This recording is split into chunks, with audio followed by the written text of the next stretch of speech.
एका जंगलात एक मोर राहत होता. तो फार बढाईखोर होता. स्वतःच्या रूपाचा त्याला फार गर्व होता.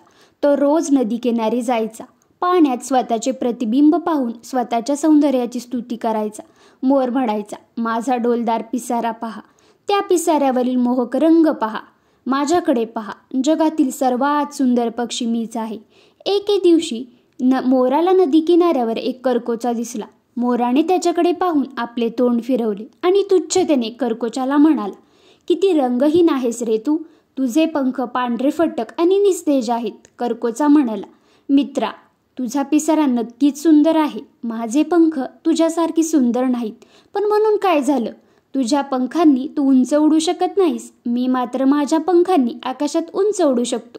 एवढे बोलून करकोचाने आकाशात झेप घेतली.